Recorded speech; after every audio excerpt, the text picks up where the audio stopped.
पुराने जमाने की गल है कि एक बाबा सी ते बाबा जनाब बहुत अकलमंद सी ते दूर दूर तक जनाब ओदी अकलमंदी दे तो ओदे हासे मजाक दे चर्चे सन।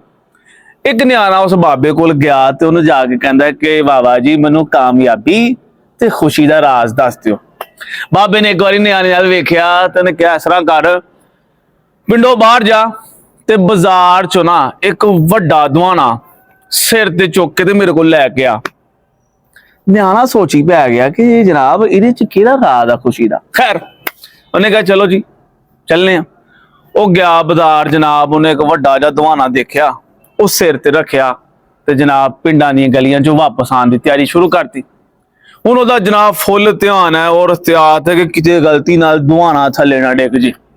जिहले ओह पिंडां दी गलियां चों आण डिया तो जनाब लोग उहदे अल वेखण डे ने, कई तालियां वजाण डे ने, कई जनाब फिकरे कसन डे ने ते कई हसन डे ने। लेकिन उन्हें कहा कि बाबा जी मैं दवाना सही सलामत बाबे कोल पहुंचाना।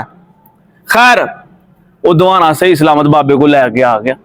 हुण ओहदा ज़हन ही कि बाबा जनाब ओहदी तारीफ करेगा कि पुत्र क्या बात है तेरी, तू दवाना सही सलामत लै आया। लेकिन बाबा दवाने वाल देख के हसी जान डिया ते न्याणा बाबे वाल वेखण डिया कि बाबा की करी जान डिया।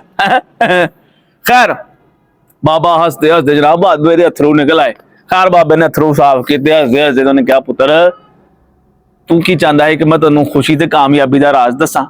यही राज है जिसले तू दवाना लियान डिया ही है कि जिंदगी की मुश्किल तेरे सिर ते ही ते तू इधर कोई तालियां वजाण डिया कोई हसन डिया, तू किसी हल तवज्जो नहीं की। यही जिंदगी है। जिंदगी च सानू मुश्किलां भी आनियां, परेशानियां भी आनियां, इम्तिहान भी आने हैं, लेकिन समझदारी इसे गल च है कि इंसान तवज्जो नाल अपने रस्तियां ते तुरदा रहे ते इधर उधर वाले दी परवाह कीते बगैर खुशी नाल सफर जारी रखे तो समझ लो फिर कामयाबी ते खुशी तुहाडे कदम चुमेगी। यही राज है। न्याणे ने जिले सुनिया ते न्याणा हो गया खुश। उन्होंने कहा अज तो बाद जिंदगी इंज ही गुजारनी है। ते कदी जिंदगी च न्याणे नूं कदी बहुती वड्डी मुश्किल आंदी ही, उन्हें फिर उही हासे वाली उह दवाने वाली कहानी याद आनी, उन्हें खुश होना तो उस मुश्किल चों लंघ जाना। हसदे वसदे रहो, खुश रहो, आबाद रहो।